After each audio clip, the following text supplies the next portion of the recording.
සුමනා උදෙත් එනවා හැන්දෑවෙත් එනවා. සුමනා උදේට තේ අරන් එනවා හැන්දෑවට කැඳ අරන් එනවා. මෙහෙම වෙච්ච ගමන් සතියක් සුමනා එනකොට සුමනා හොයන්නත් බෑ හාඳුරුව හොයන්නත් බෑ. සුමනායි හාඳුරුවයි මාරු වෙනවා. ඔව් සුමනාගේ සාරිය හාමුදුරුව පොරවන් ගිහිල්ලාලු අපේ හාමුදුරුව. බොරු නෙමෙයි. පාන්දර වෙනකොට එළිය වැටිලාලු බලනකොට හදිසියට අහුවෙච්ච එක පොරව ගත්තලු ගියාලු. හිතේ දෙගිඩියාවෙන් දැන්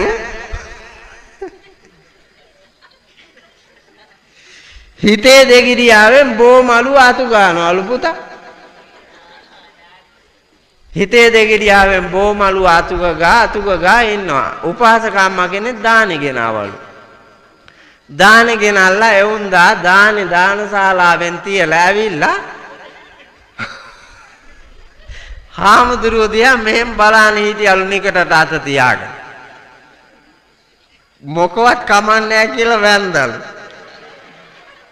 වැඳලා ඉවලා අපේ හාමුදුරුවනේ අද නිල් පාට එකක්.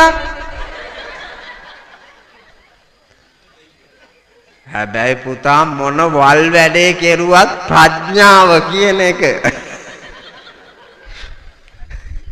වල් වැඩේ කෙරුවත් අවස්ථානෝචිත ප්‍රඥාව. අඹගලහවරු දැන් අය වායේ ගා ගන්නෑ.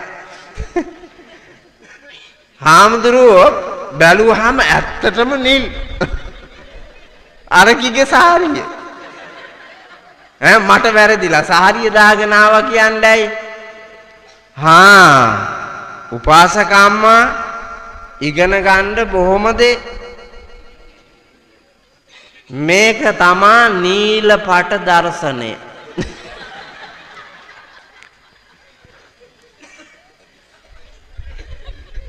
ඊට පස්සේ අපේ නායක හඳුර නීල පට දර්ශනය කියලා වෙනම එකක් හැදුනා සාසනෙ. නීල පට දර්ශනය කියලා වෙනමම එකක් හැදුනා. වල්කොමේ ගිහිල්ලා ආපු දර්ශනය මේ. ඒකේ අගමුල දන්නේ පස්සේනේ. ඒ හින්දා අර එක තැන පන්සලක läග්ගහම ඔය වාගේ වුණා අකරතැබ්බයන් ශාසනික දෝෂ සිද්ධ වෙනවා. ශාසනයේ පැවැත්ම අඩාල වෙනවා. ඒ නිසා තමයි බුදුහාමුදුරුවෝ අනුදැන වදාලේ එක තැන läගීම ශාසනික දෝෂයක්. එක තැන පල් වෙන්න හොඳ නැහැ කිව්වේ ඒකයි. ඔය වාගේ උන්දා කෙනෙක් අපේ පන්සලටත් ආවා. මම පන්සල පූජා කෙරුවෙත් ඒ හින්දා මේ කරුමෙන් නිදහස් වෙන්න. පොයට එවුන්දා විතරයි සමහර දවස්වලට. දානෙ ගියෙන්නෙත් එවුන්දාම පන්සලට. අර බෑනට දෙන්නෙත් නෑ, දුවට දෙන්නෙත් නෑ, මුණුපුරන්ට දෙන්නෙත් නෑ. අරුන් ආවත් එවුන්දත් එනවා. හරි හිතුවක්කාරයි. ඉස්සර වෙලා එවුන්දව ගෙනල්ලා තියලා ආපහු ගිහිල්ලා දානෙ ගේන්නේ. ඒකොල්ල දානේක දැන් බුද්ධ පූජාව ඇරියාම එවුන්ද අතරම දෙන්න ඕන. අරන් යන්නත් බෑ. එවුන්දටම දෙන්න ඕන. දීලා මං කල් තියා යනවා. මං කොල්ලන්ට කියනවා ගන්න. එහෙම නෑ තොපි. අරන් ආපු දොකෝ. ඒගොල්ලෝ පඩිපෙළ ගාවට එනකන් එනවා දැන්. පඩිපෙළ ගාවට ආවම දැන් වාරු අල්ලගෙන අර දඬු වැටේ මෙවුන්දා එන්න ඕන. බුද්ධ පූජාව අරන් දඬු වැට අල්ලන්න බෑ. වෙවුල. ඒකොල්ලා බුද්ධ පූජාව අරගෙන එවුන්දවත් අල්ලාගෙන විහාරේ ගාවට ගෙනහිල්ලා මල් ආසනේ ගාවින් එවුන්දා අතට දෙන්න ඕන. ඊට පස්සේ ආසනෙන් පූජාව තියලා මෙවුන්දා වඳිනවා. වැඳලා මට ඉඳ ගන්න නම් බෑ. අපේ හාඳුරුවෝ චුට්ටක් අල්ලන්න. ඊට පස්සේ මං එකාණ්ඩකින් එල්ලාගෙන එවුන්දව මල්ල ආසනෙන් අනික් අතින් අල්ලාගෙන කේන්දිරි ගාලා දන ගහලා ඔට්ටු වෙලා පුතා වහු පැටියෙක් හම්බුණාට පස්සේ නැගිටින්නේ යම්සේද ලොක්කියේ වාගේ. බලම් බැරි වයසේ ඉඳපන්. හයිය තියෙන වයසේ පූජා කරන්න තියෙන ඒවා පූජා කරලා වඩන්න තියෙන භාවනා වඩලා රකින්න තියෙන සිල් රැකගෙන දෙන්න තියෙන දන් දීගෙන කරන්න තියෙන වැඩ නිමා කරගෙන නාකි වයසේ කරපු ආදිහා චිත්‍රපටියක් වාගේ බල බලා සාදුකාර පවත්තන්න ඉන්න එපැයි. දරුවන්ට වදයක් වෙන්න හතර හන්දි කොර වුණාට පස්සෙත් මෙවුන්ට කරදරයක් වෙන්න හිටියාම එපා වෙනවනේ.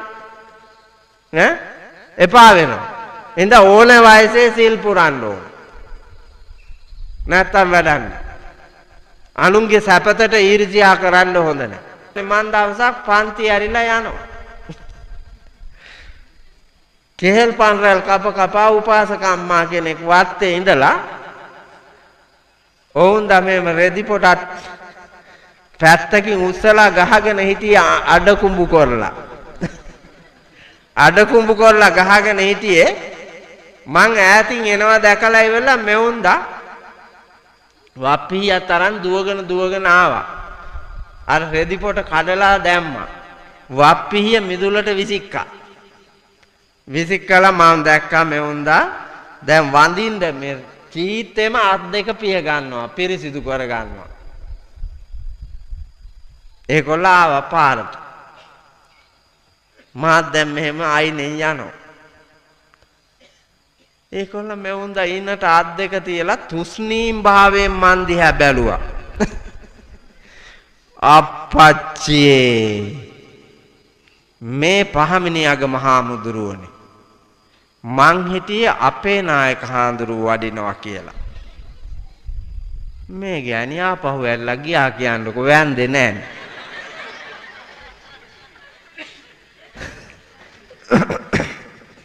ඒ ගෑණි හිතුවේ ඒ ගෑණිගේ පන්සලේ නායක හාමුදුරුව වෙනවා කියලාලු. මං එහා පන්සලේ හාමුදුරුවලු කියලා මේක ගියා යන්න. ඕන් දායකයන්ගේ හැටි. අපේ හාමුදුරුවෝ අර අපේ මිනිහා වාගේ එහෙම අල්ලාගෙන පුතා මේ ලෝකේ ඉන්නවා නම් සිංහල දෙමළ මුස්ලිම් බර්ග ලතින් මොන ජාතියේවත් හාමුදුරු කෙනෙක් නම් අපේ හාමුදුරුවෝ තමයි බෞද්ධයාට. ඒකයි බෞද්ධයාට කෑලි කරන්න දෙයක් නැහැ.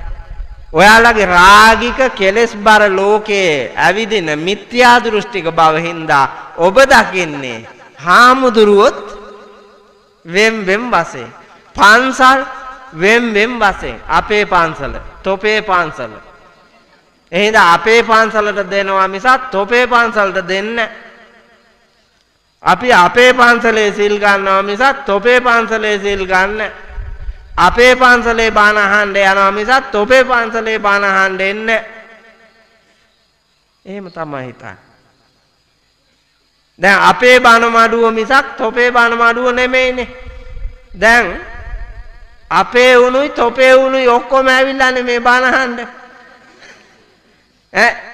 අපේ තොපේ ඔක්කොටම බණ මඩුව ඇදිලා තිබ්බනම් අපි තොපි ඔක්කොටම එකටම ඉඳගෙන බණ අහන්න තිබ්බා. මූකලන් රින් ගන්න ඕනේ නැහැ.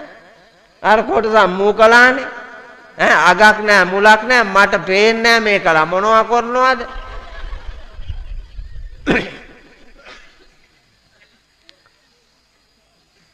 එහෙම මත ભેද නැතුව තිබුණා නම් හරි වටිනවා. මං හැමදාම රෑ යනකොට 1-2 වෙනවනේ. මම 5ට නැගිටිනවා හැමදාම.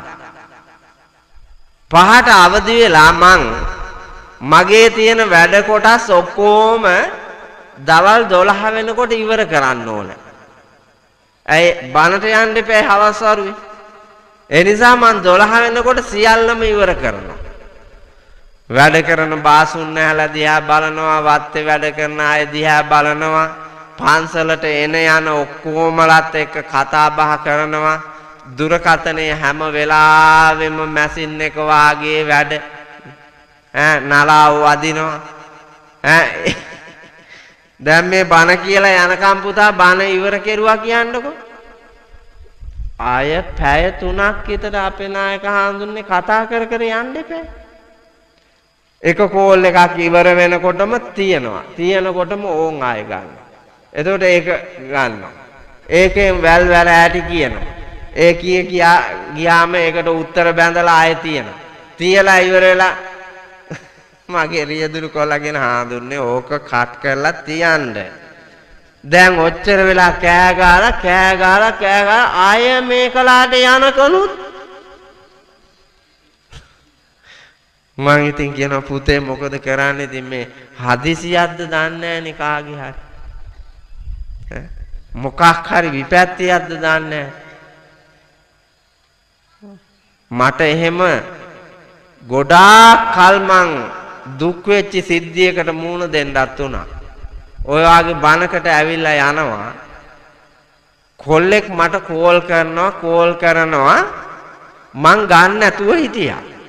හේතුව මං අවවාද කරලා අන්තිම දවසේ කිව්වා මං අය එක වචනයක්වත් උඹ වෙනුවෙන් වියදම් කරන්නේ නැහැ පුතා. මේ අන්තිම දවසේ පුළුවන් නම් උඹ ඔය යන වැරදි ගමන නවත්තපන්. වැරදුනොත් අය හදන්න බෑ කියලා මං කිව්වා. ඒකල ගත්තට මං ෆෝන් එක ඉස්සුවේ නැහැ. ඊට පස්සේ ෆෝන් එක ආය ගන්න නැතුව නතර වුණා. 10-12 වතාවක් ගත්තා නතර වුණා. පැයකින් විතර ආපහු කෝල් එකක් ආවා. කොල්ලගේ අයියාගෙන් ආවේ. මං ඒ ගමන ගත්තා. ස්වාමීන් වහන්සේ මල්ලි වස බීලා හොඳටම අමාරුයි කියලා කිව්වා. මේක වහ බොණ්ඩ ඉස්සෙල්ලා තමයි ගත්තේ මට. ඒ වෙලාවෙන් මම ෆෝන් එක ගත්තා නම් මේක මැරෙන්නේ නැහැ කියලා මගේ හිත කියනවා. මම මැරෙන්න දෙන්නේ නැහැ. මහ කුප්පිය අතේ තිබ්බත් මං ඒක අතේ තියාගෙන මං එතෙන්ට යනකම් නවත්ත ගන්නවා. මට එදා ඒක වැරදුනා කියලා මං ගොඩාක් දුක් වුණා. ඒ හින්දා බොහෝ විට මගේ ඇහෙන මානේ ෆෝන් එක තියෙයි නම් මං එන හැම කෝල් එකක්ම අරන් බලනවා. මහන්සි තමයි. නමුත් පුතා වැඩ කළ හැකි කාලය සීමිත නිසා ඒ වැඩ ටික කරන්න ඕන ලෝකයේ වෙනුවෙන්.